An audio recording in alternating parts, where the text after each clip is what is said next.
የሀበሻ ጀብዱ በአዶልፍ ፓርለሳክ ተጽፎ በተጫነ ጆበሬ መኮንን የተተረጎመ ታሪካዊ መጽሐፍ አዲስ አበባ ዩኒቨርሲቲ ፕሬስ 2002 ዓመተ ምህረት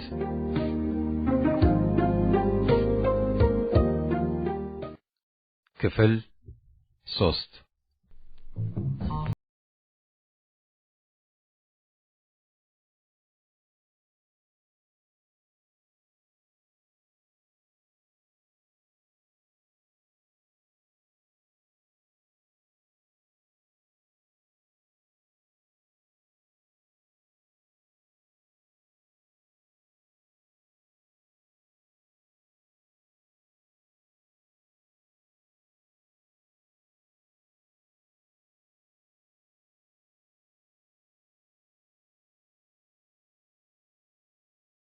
ማታ በሀገሬ ልጅ በኢንጂነር ሉድቪክ ካልቮዳ መኖሪያ ቤት ድሎት ባላቸው ሶፋዎች ላይ ተቀምጠናል።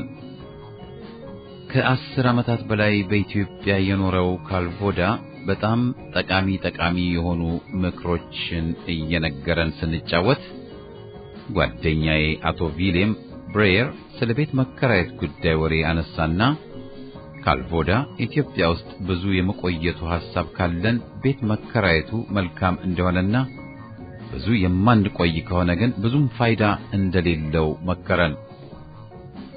በነጋታው ቪሌም ብሬየር በኢትዮጵያ ውስጥ ብዙ መቆየታችን ስለማይቀር ሉድቪክ ካልቮዳን ከምናስቸግር የራሳችንን ቤት መከራየቱ እንደሚሻል አሳመነኝና ከቃሉ ብዙም ሳይርቅ በዚያን ዕለት ቤት ተከራይቶ ጠበቀኝ።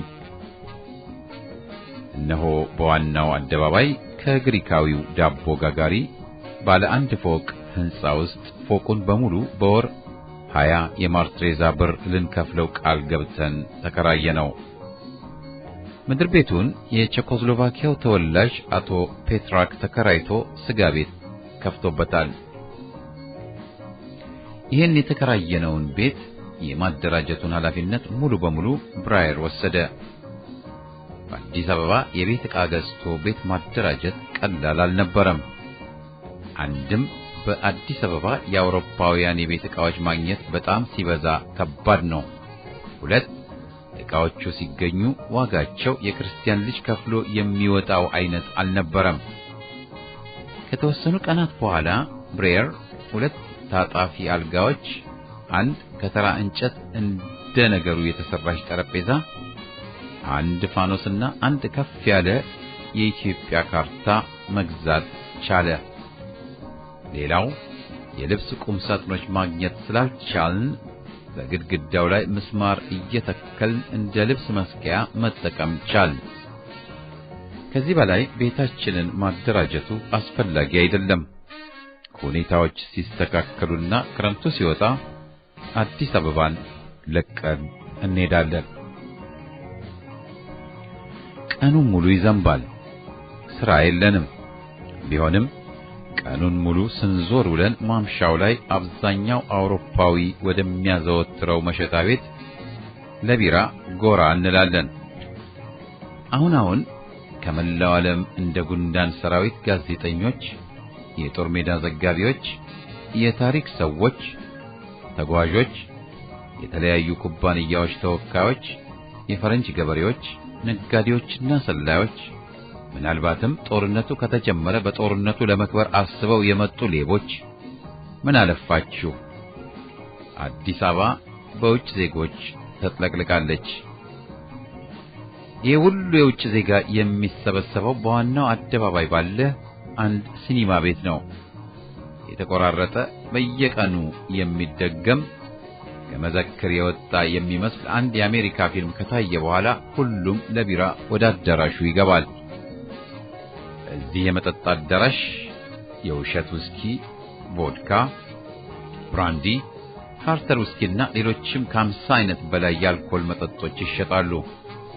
ብልጣብልጡ ግሪካዊ የዚህ መጠጥ ቤት ባለቤት በጠርሙሶች ላይ የሚለጠፉትን ባለቀለም ወረቀቶች ብቻ ገዝቶ በጠርሙሶቹ ላይ ይለጥፍና ራሱ የሚያወጣቸውንና የሚጠምቃቸውን መጠጦች በጠርሙሶቹ እየሞላ ይቸበችባል። ይሄ ሌባ ግሪክ በዚህ የግርግር ወቅት ባጭር ጊዜ ለመክበር አስቧል መሰለኝ። የመጠጦችን ዋጋ እጅግ በጣም አስወድዷቸዋል። ይሄም አልበቃ ብሎት እየመሸ በመጣ ቁጥር ዋጋውም እየጨመረ ይሄዳል። የጠጪው ጩኸት ከዚያ በየቀኑ የዚያችን ፈረንሳዊት አንድ ዘፈን እያጠነጠነ የሚያጓራው ግራማፎን ሲጨመርበት አንጎል ይበጠብጣል። ይሄ ግራማፎን ላንቃው የሚዘጋው የመጨረሻው ጠጪ መጠጥ ቤቱን ለቆ ሲወጣ ብቻ ነው። አቶ ሎሬንሶ ትዕዛዝ በጣም ሲበዛ ጎበዝና የተማረ የንጉሱ የማስታወቂያ ሚኒስቴር ዳይሬክተር ወደዚህ የግሪኩ መጠጥ ቤት ጎራ ብሎ ከልብ የመነጨ ሰላምታ አቀረበልኝ። ቀጥሎም ስለምፈልገው ነገር ሁሉ እንዲረዳኝ አንድ የምኒልክ ትምህርት ቤት አስተማሪ ሰጠኝ። የምኒልክ ትምህርት ቤት በእውነት ዘመናዊ ትምህርት ቤት ነው። ይህ መምህር በፍጹም ንጹህ ልብና ደግነት ወደ ብዙ ቦታዎች ወሰደኝ። በወቅቱ ስላለው የኢትዮጵያ ተጨባጭ ሁኔታዎችና እውነታዎችም ብዙ አጫወተኝ። አንድ ቀን ይኸው መምህር ከባርነት ነፃ የወጡ የጥንት ባሮች ልጆች ወደሚማሩበት ፍልውሃ ትምህርት ቤት ወሰደኝ። በፍልውሃ ትምህርት ቤት ወደ 200 የሚሆኑ የተለያየ ቀለምና ከ5 እስከ 14 ዕድሜ ያላቸው ተማሪዎች ይማራሉ። ትምህርት ቤቱን በመጎበኝበት ወቅት እነዚህ ተማሪዎች በትምህርት ቤቱ ዳይሬክተር ትዕዛዝ ተሰልፈው የኢትዮጵያን ሕዝብ መዝሙር ዘመሩልኝ። ቀጥለውም በቡድን ተከፋፍለው ጂምናስቲክ እየሰሩ አሳዩን። ከዚያ ወደ የክፍላቸው በስነ ስርዓት ተሰልፈው ሄዱ። እኔም በዳይሬክተሩ ታጅቤ ከምኒልኩ ትምህርት ቤት መምህር ጋር መጎብኘት ጀመርኩ። ትንንሾቹ ወንዶችም ሴቶችም በአንድ አስተማሪ ረዳትነት ማንበብና መጻፍ ይማራሉ። ትልልቆቹ ወንዶቹ እንደዚሁ በሌላ ሙያተኛ መምህር እየተረዱ የእንጨት ሥራ ትምህርት ሲማሩ፣ ትልልቆቹ ሴቶች ደግሞ በሁለት ክፍሎች ውስጥ ስለ ዘመናዊ ምግብ አሰራር ይማራሉ። ይሄ ትምህርት ቤት በወደፊት ሕይወት ውስጥ እጅጉን የሚጠቅም ተግባራዊ ትምህርት መቅሰሚያ ነው። ከዚህ በጣም አስደሳች ጉብኝት ስንመለስ በመንገዳችን ላይ ይሄው መምህር በኢትዮጵያ ስላለው የባርነት ችግር ያስረዳኝ ጀመር። ምንም እንኳን ንጉሠ ነገሥቱ በልዩ አዋጅ ባርነትንና የባሪያ ንግድን ቢያግዱም እስከ ዛሬ ችግሩ አለ አለኝና ቀጥሎ አየጌታው የመጀመሪያዎቹ የዚህ ልዩ ሕግ ተቃዋሚዎች ማንም ሳይሆን ራሳቸው ባሮቹ ነበሩ። ምናልባትም በኢትዮጵያ ውስጥ በእውነተኛ ስሙ ባርነት ብሎ ነገር አልነበረም ማለት ይቻላል። ማለትም የጎረቤት አገሮች ድንበር ጥሰው እየገቡ በግድ አስገድደው እየወሰዱ ከሚሸጧቸው ባሮች በስተቀር ማለቴ ነው። የኢትዮጵያ ባሪያ ሁሌም በድሎትና ያለምንም ሐሳብ ይኖራል። ጌታው ሀብታም እስከሆነ ድረስ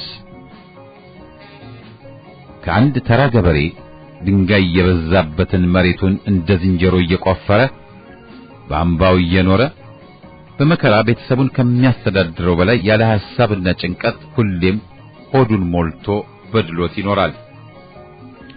ጭሰኛው ወይም ገበሬው ዘመን በከፋና ምርቱ እዚህ ግባ በማይባልበት ወቅት ቤተሰቡን ለማስተዳደርና ከረሃብ ለመትረፍ ብድር በብድር ሆኖ ሲንገላታ፣ ባሪያው ጌታው ምርት ካለበት ቦታ ገዝቶ በሚያመጣው እህል ሆዱ እስኪቆዘር ይበላል። የኢትዮጵያ ባሪያ ምንጊዜም ምንም አይነት ሐሳብና ጭንቀት አልነበረበትም። ሁሌም እስኪጠግብ ይበላል። ቀኑን ሙሉ ሲዞርና ሲተኛ ይውላል። አልፎ አልፎ ሥራ ቢጤ ቢሰራም ቀስና ጠንቀቅ ብሎ ሰውነቱን ሳይጎዳ ወገቡን ሳይቆርጥ ነው የሚሰራው። እነዚህ ባሮች ንጉሠ ነገሥቱ ባርነት መሰረዙንና ነፃ መሆናቸውን ከሁሉም በላይ ደግሞ ራሳቸውን በራሳቸው ማስተዳደር እንደሚኖርባቸው ሲሰሙ አብዮት ቀረሽ ግርግር ፈጠሩ። አብዛኞቹ ጌታቸውን ጥለው ነጻነታቸውን ተቀብለው መሄዱን አሻፈረኝ ብለው ከጌታቸው ጋር በገዛ ፈቃዳቸው በባርነት ስር ወድቀው በዚያው ያለ ሐሳብ ሕይወታቸውን ገፉበት። ከዛሬ 5 ዓመት በፊት ማለት በመጀመሪያው የኢትዮጵያ ጉብኝቴ እነዚህን ወዶ ገባ ባሮች በሥራ ላይ እንዳሉ የማየቱ ዕድል ገጥሞኝ ነበር። አዎ እነዚህ ባሮች ለጌታቸው የድንጋይ ቤት ለመስራት ድንጋይ እየለቀሙ ነበር። 14 ቀን ሙሉ ለቤት መስሪያ የሚሆን ድንጋይ ከአካባቢው እየፈለጉና እያመጡ ቤቱ ሊሰራበት ከታሰበው ቦታ ላይ ይከምራሉ። የእነዚህም ባሮች የ14 ቀን ሥራ የአውሮፓ 2 ላባደሮች በአንድ ቀን በሰሩት ነበር። ብቻ እነዚህ 20 የሚሆኑት ባሮች 14 ቀን ሙሉ እያንዳንዱ ባሪያ 1 ሰዓት ሙሉ ድንጋይ ሲፈልግ ይቆይና በጣም አነስ ያለች ድንጋይ ሲያገኝ እሷኑ ያንጠለጥልና አምጥቶ ከዚያ የድንጋይ ክምር ላይ ይወረውርና ከጓደኞቹ ጋር ተቀምጦ 2 ሰዓት ያወራል። ንጉሠ ነገሥቱ ባርነትን ካገዱ በኋላ ባሮች በገነት እንደሚኖር ሰው ነበር የሚኖሩት። ጌታቸው ተናዶ ሲያስገርፋቸው ወይ የነጻነት መብታቸውን ተጠቅመው ይጠፋሉ፣ አለበለዚያም አሜን ብለው ይገረፋሉ። ልክ አዲስ አበባ እንደገባው በኢትዮጵያ የውጭ ጉዳይ ሚኒስቴር በብላቴን ጌታ ሆሪ በኩል በንጉሡ ፊት ቀርቤ እጅ እንድነሳ ማመልከቻ አስገብቼ ነበር። ይሁን እንጂ ንጉሠ ነገሥቱ በዚህ በከፋ ጊዜ ሌት ተቀን በጣም አንገብጋቢ ጉዳይ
እንኳ በትክክል በተቀጠርኩበት ሰዓት በደርስም ንጉሠ ነገሥቱ ከአጠቃላይ ክፍለ ሀገራት ከመጡ ሹሞች ጋር ምክር ላይ ስለሆኑ ቢያንስ ለሩብ ሰዓት መጠበቅ አለብኝ።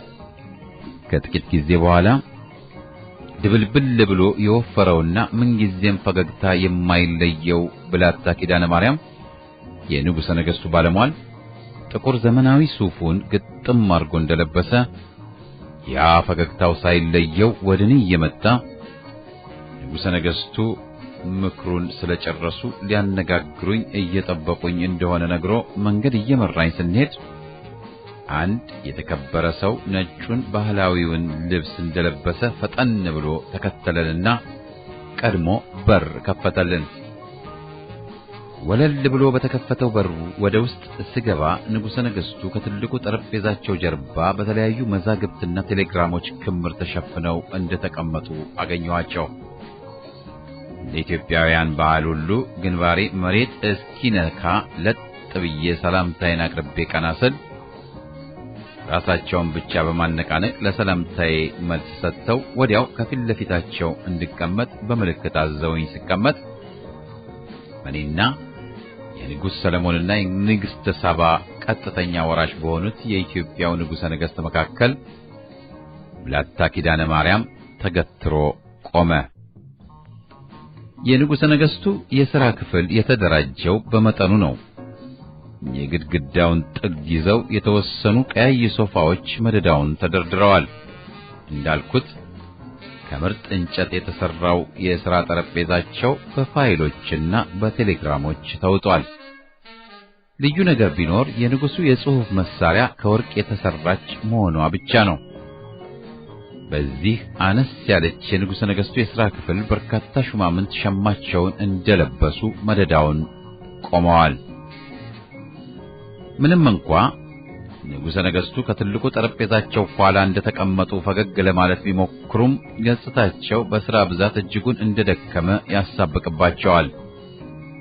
መደዳውን እንደቆሙት ሹማምንት ሁሉ ንጉሡ ባህላዊውን የኢትዮጵያ ልብስ ለብሰው ጥቁር ተራ ካባ ደርበዋል። እንዲህ ለስልጣኔ ሌት ተቀን የሚለፉት ንጉሠ ነገሥት በዚህ አስቸጋሪ ጊዜ እንኳ የጥንቱን የኢትዮጵያውያንን ባህልና ወግ አልረሱም። እንዳልኩት ከፊት ለፊታቸው እንደተቀመጥኩ ብላታ ኪዳነ ማርያም በመካከላችን ሲቆም አስተርጓሚ መሆኑ ገባኝ። ምንም እንኳን ንጉሠ ነገሥቱ ፈረንሳይኛም እንግሊዝኛም አቀላጥፈው ቢናገሩም የኢትዮጵያውያን የነገሥታት ሕግ ከውጭ ዜጎች ጋር በአማርኛ ብቻ እንዲናገሩ ስለሚያስገድድ የግድ አስተርጓሚ አስፈላጊ ነው። ቀዳማዊ ኃይለ ሥላሴ ንጉሠ ነገሥት ዘኢትዮጵያ ዕድል ለዚህ አስቸጋሪ ጊዜ የመረጣቸው መሪ በቁመናቸው አጠርና ከሳ ያሉ ናቸው። ይሄ ረዘም ያለ ፊታቸው፣ በጥንቃቄ የተከረከመው ሙሉ ጥቁር ጢማቸው ምናልባትም ለሳይንቲስት፣ ለፈላስፋ ወይም ለደራሲ ይሆን እንደሆነ እንጂ አገሩን በደሙና ባጥንቱ ለመከላከል ቆርጦ ለተነሳ መሪ የሚሆን አይመስልም። ግን ወደፊት እንደምናየው ንጉሠ ነገሥቱ እንደማንም ተራ ወታደር በጦር ሜዳ ውለው ታግለው አታግለዋል፣ ተዋግተው አዋግተዋል። አዎ በማይጨው የጦር ሜዳ ከሳቸው በፊት እንደነበሩት ነገሥታት ሁሉ ትልቁን ኃላፊነት ወስደው ጠቅላላውን የአገሪቱን ጦር እየመሩ ሕይወታቸውን አደጋ ላይ ጥለው ተዋግተዋል። ይህም ታላቅ ጀግና ሊያስብላቸው ይገባል። በአዲሱ ቤተ መንግሥት ንጉሠ ነገሥቱ ለውጭ አገር አምባሳደሮች፣ ዲፕሎማቶች፣ ጋዜጠኞችና ታዋቂ ሰዎች የኢትዮጵያውያንን ከፍተኛ ሹማምንት ጨምሮ በአንዳንድ ልዩ አጋጣሚዎች የራት ግብዣ ያደርጉ ነበር። በዚህ የራት ግብዣ ላይ አሉ የሚባሉ የአገሪቱ ምርጥ ምግቦች አንዳቸውም ሳይቀሩ ከውጭ አገር ምግቦች ጋር በዓለም ላይ ያሉ የሚባሉ የመጠጥ አይነቶች አንዳቸውም ሳይቀሩ እንደ ውሃ ይፈሳሉ። በእንዲህ አይነቶቹ ግብዣዎች የሚስተናገዱት ቀልጣፋዎቹ የንጉሠ ነገሥቱ አሽከሮች እንግዶች የያዙት ብርጭቆ ከማለቁ በፊት ከየት አቅጣጫ እንኳ እንደመጡ ሳያስተውሉ መጥተው የጎደለውን ብርጭቆ ይሞላሉ። ከእነዚህ ቀልጣፋ አሽከሮች የሚሰወር አንድም ነገር የለም።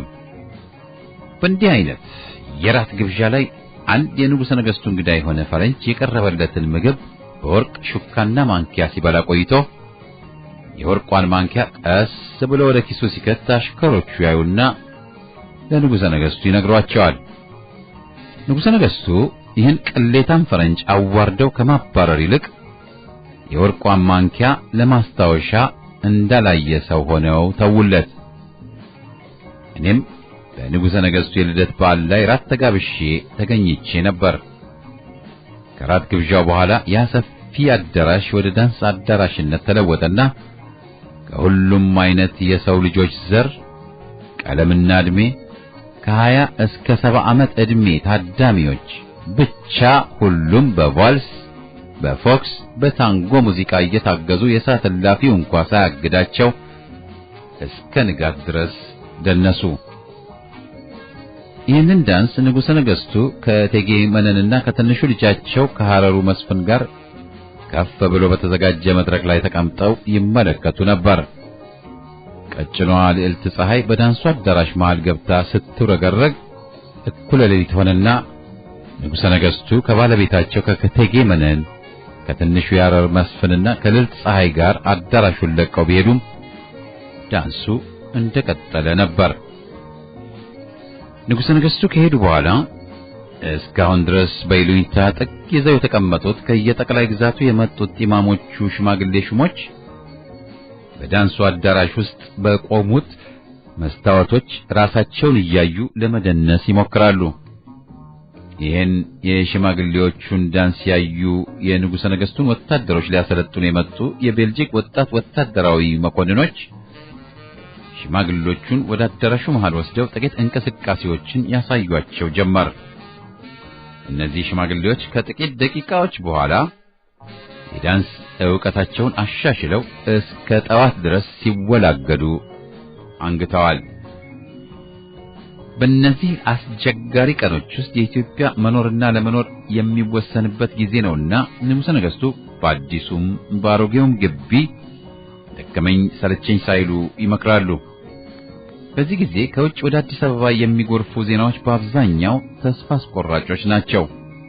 ምንም እንኳ አብዛኛዎቹ ኢትዮጵያውያን በኢትዮጵያውያንና በጣሊያኖች መካከል ያለውን የኃይል ሚዛን አሳምረው ቢያውቁም አንዳቸውም እንሸነፋለን የሚል ሐሳብ በፊታቸው ላይ አይነበብባቸውም። አድዋ ላይ እንዳሸነፍናቸው ሁሉ አሁንም እናሸንፋቸዋለን አለኝ የፖስታ ቤቱ ሰራተኛ ፖስታዬን እየሰጠኝ። ፖስታ አዲስ አበባ ውስጥ በአድራሻ አይታደልም። ፖስታ የመጣለት ሰው ፖስታ ቤት ድረስ ወይ ራሱ አሊያም አሽከር ልኮ ነው የሚወስደው። በፊት ፖስታ ቤት በተወሰኑ ደቂቃዎች ውስጥ ጉዳይ ፈጽሞ መሄድ ይቻል ነበር። አሁን ትንሽ መጓተት ጀምሯል። ጥሩ ነገር ከአውሮፓ ወደ አዲስ አበባ ፖስታ የሚመጣው በሳምንት አንድ ጊዜ፣ በዛ ቢባል 2 ጊዜ ብቻ ነው። በፖስታ ቤቱ አውሮፓውያን ከ10 የፖስታ ቤት መስኮቶች ባንዱ ብቻ ነው የሚስተናገዱት። የፖስታ ቤቱ ሰራተኞችም በተወሰኑ ሰዓታት ልዩነት ይቀያየራሉ። በሥራ ገበታቸው ላይ የሌሉት የፖስታ ቤቱ ሰራተኞች ከፖስታ ቤቱ ጀርባ ባለ አንድ ሰፋ ያለ ክፍል ውስጥ በንጉሠ ነገሥቱ የክብር ዘብ ወታደሮች እየተረዱ መትረየሶችን እየፈቱ ይገጥማሉ። በሌሎች የሚኒስቴር መስሪያ ቤቶች የሚሰሩ ኢትዮጵያውያን በየፈረንጆች ቤት ተቀጥረው የሚሰሩት ሳይቀሩ ያለቻቸውን የረፍት ጊዜ ሁሉ ተጠቅመው ወደ ስልጠና ቦታ በመሄድ እስከ ምሽቱ ድረስ በአሰልጣኞቻቸው እየተረዱ ቀኝ ግራ እያሉ ይረግጣሉ። ጠቅላላው የኢትዮጵያ ሕዝብ ለጦርነት እየተዘጋጀ ነው። የነሐሴ ወር መጨረሻ እየተቃረበ ነው። የቁርጥ ቀኑም እንደዚያው እየቀረበ ነው። ምረጥ ጌታ አለኝ አንድ የፖስታ ቤት ተላላኪ። በእጁ የተወሰኑ ቴሌግራሞች ይዟል። ምስኪን ተላላኪ። በላቲን ፊደላት የተጻፉት አድራሻዎች ለሱ ምንም ትርጉም የላቸውም። በመንገዱ ላይ ያገኘውን ፈረንጅ ሁሉ እያቆመ ከያዘው ቴሌግራም የራሱን መርጦ እንዲወስድ ይጠይቃል። ይህ ደግና ምስኪን ተላላኪ ልጅ አንዳንድ ፈረንጆች ተንኮለኞችና መሰሪዎች መሆናቸውን አልገመተም። እነዚህ ተንኮለኞች የራሳቸው ያልሆነውን የጓደኛቸውን ወይም የንግድ ተቀናቃኛቸውን ቴሌግራም እንደሚወስዱ አያውቅም። ለዚህም ነበር በአዲስ አበባ የንግድ ሚስጥር ብሎ ነገር ያልነበረው። አንዱ ታታሪ ነጋዴ ስንትና ስንት ወራት የደከመበትን የንግድ ሚስጥር እነዚህ ብልጣብልጥ ተንኮለኛ ፈረንጆች ከዚህ ምስኪን ተላላኪ እጅ ላይ በሚመነትፏቸው ብጫቂ ቴሌግራሞች ባንድ ሌሊት የንግዱን ሚስጥር ይደርሱበታል። መጠጥ ቤቶች ለወትሮው ባዶ እንዳልነበሩ ሁሉ አሁን ከጠዋት እስከ ማታ እስከ አፍጢማቸው ሞልተው ይውላሉ። ጣሊያኖች ጦርነቱን ሊያሸንፉ አይችሉም ይላል አንዱ። ከሳምንት በኋላ አዲስ አበባ ይገባሉ ይላል ሁለተኛው። ጦርነቱ 100 ዓመት ይፈጃል ይላል ሌላው። ኢትዮጵያውያንን በአገራቸው የሚያሸንፋቸው የለም ይላል ሌላው ከፊት ለፊት። የጣሊያንን ታንኮች በምናቸው ነው የሚከላከሉት? ሲል ሌላው ይጠይቃል። የጣሊያን አውሮፕላኖች አዲስ አበባን በመጀመሪያው ቀን ጦርነት ነው ከምድረ ገጽ የሚያጠፏት ይላል ሌላው። በሁሉም ጠረጴዛዎች ዙሪያ ወሬው ስለ ኢትዮጵያና ጣሊያን ጦርነት ነው። ብቻ እንዲህ በወሬ ተጠምጄ የቡና ቤቷ በር ሲከፈት እንኳ አላየሁም ነበር።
ኤምብራየር ከኔ ቀድሞ ተነስቶ እየታጠበ ነው። ወርቅነሽ ያዘጋጀችልንን የመጨረሻውን ምርጥ ቁርስ ከማይጠገበው ፈገግታዋ ጋር በመብላት ላይ እንዳለን ትናንት ማታ የተከራየነው መኪና ሰዓቱን አክብሬ መጥቻለሁ፣ ደርሻለሁ እንሂድ አይነት ነገር ክላክሱን በተደጋጋሚ ነፋብን።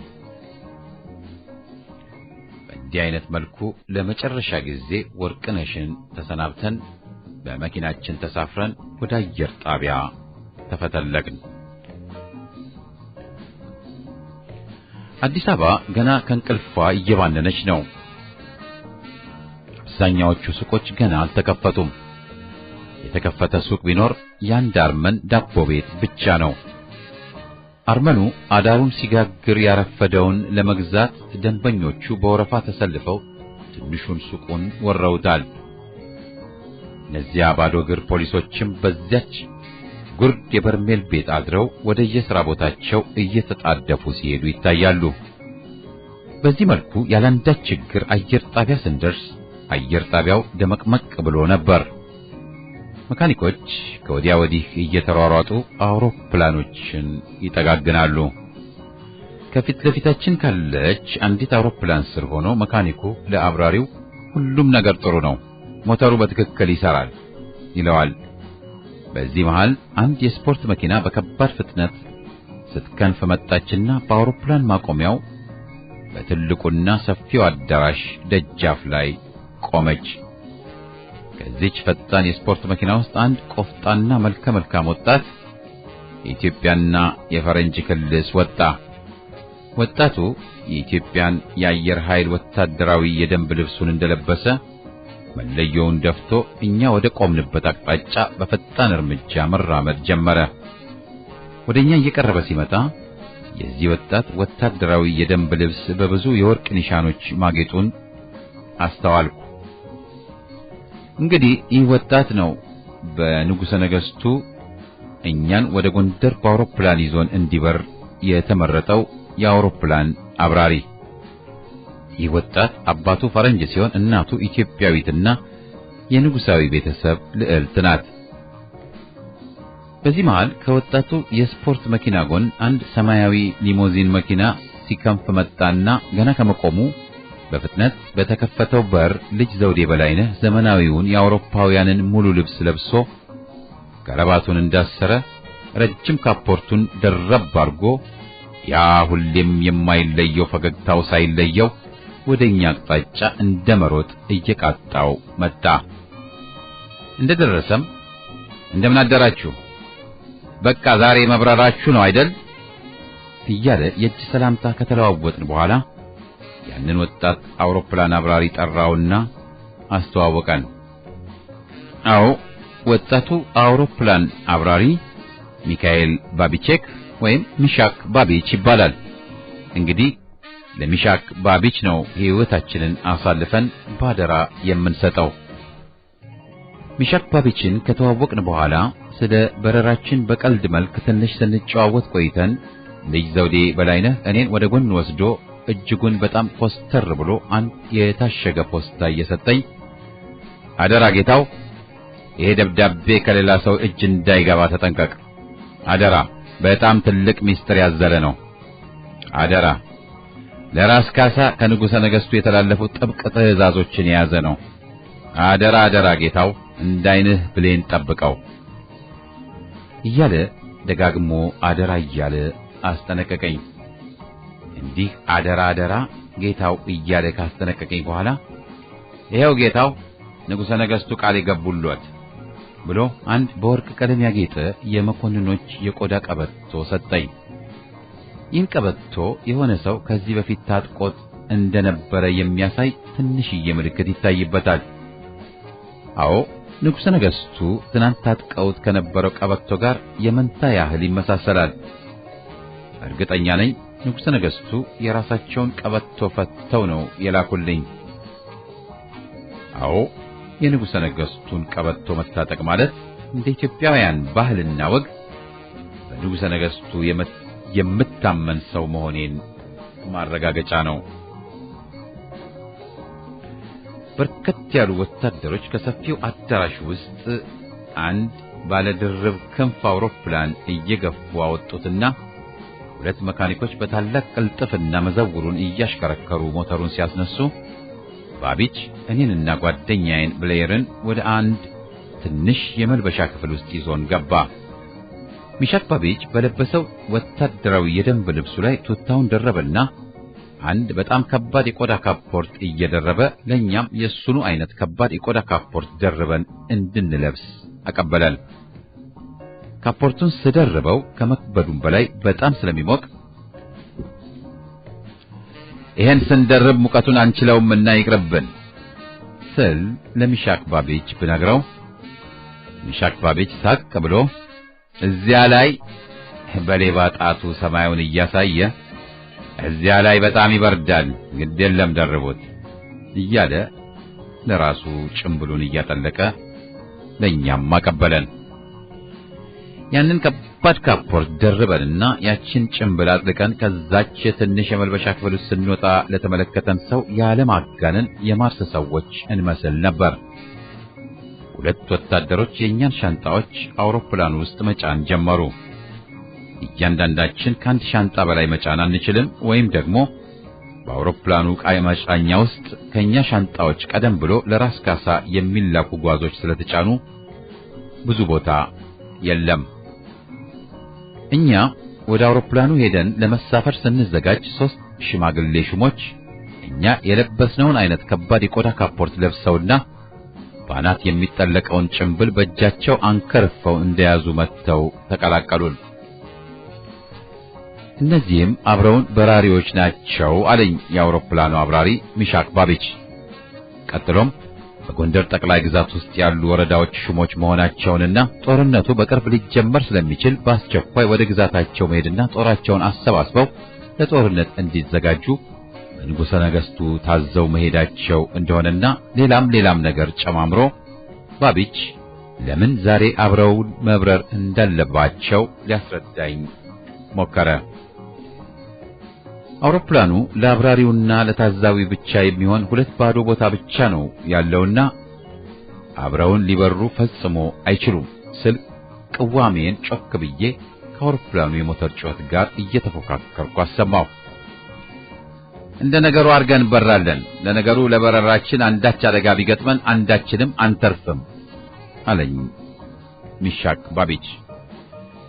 ከአውሮፕላኑ አብራሪ ሚሻክ ባቢች አነጋገር እንደተረዳሁት ይሄ ባለብዙ ልምድ አውሮፕላን አብራሪ የወርቅ ኒሻኖቹ እውነትም ምርጥ አብራሪ መሆኑን ይመሰክራሉ።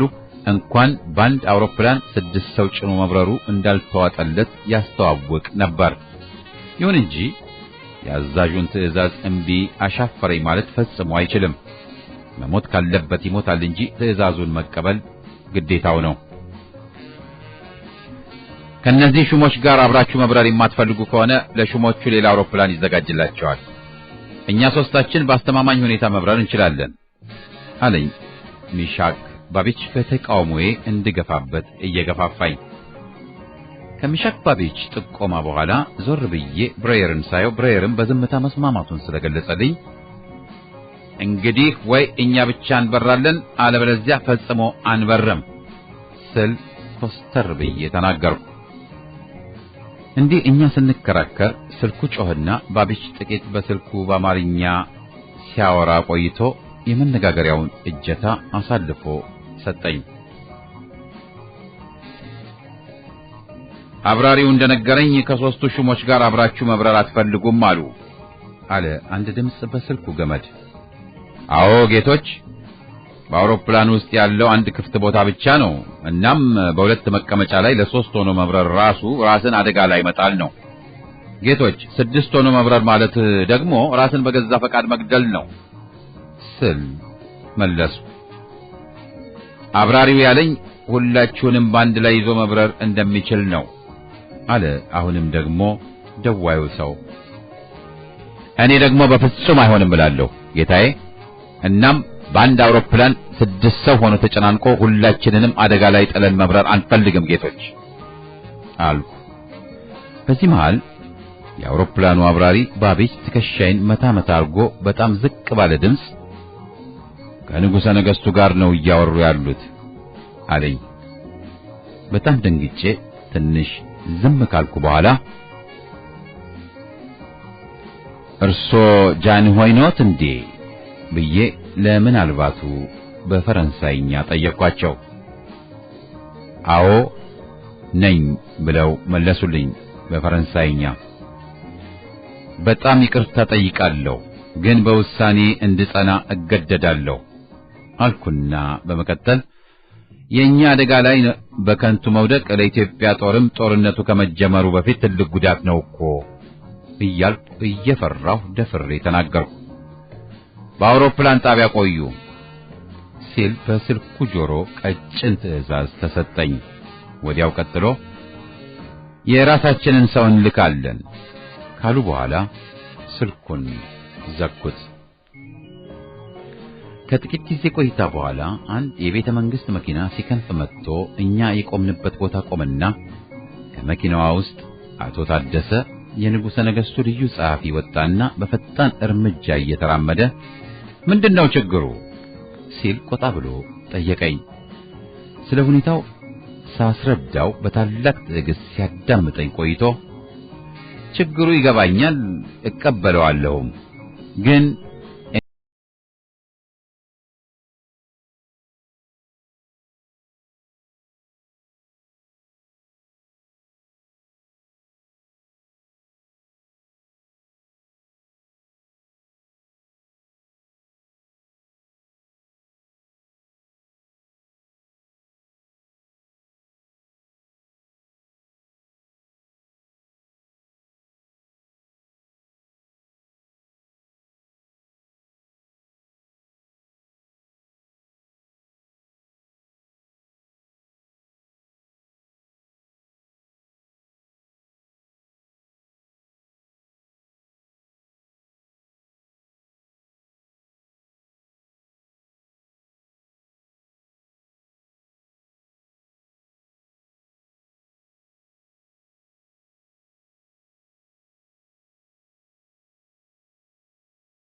እያልኩ ዓይኔን ሲጨፍን አፍንጫዋ ወደ ሰማይ አንስታ መንሳፈፍ ጀመረች።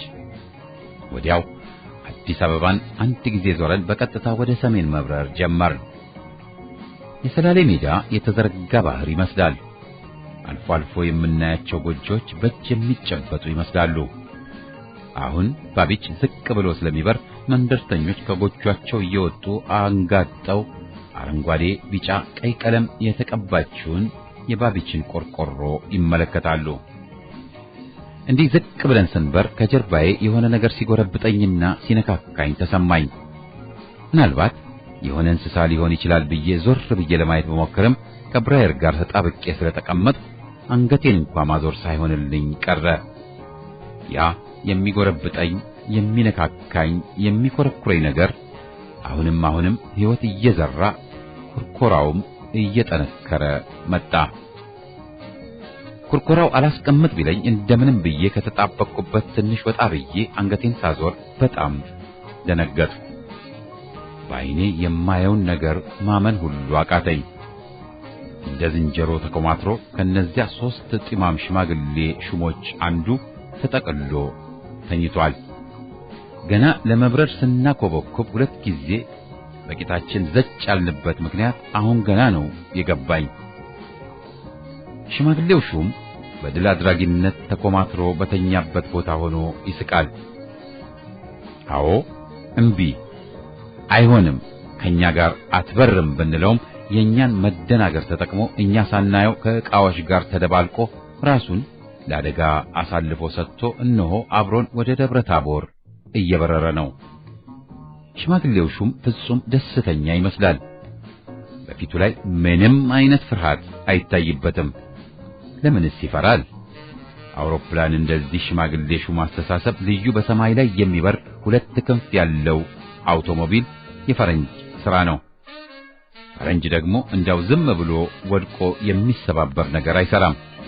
እናም ይሄ ሽማግሌ ሹም እንወድቃለን እንከሰከሳለን ብሎ ፈጽሞ አያስብም።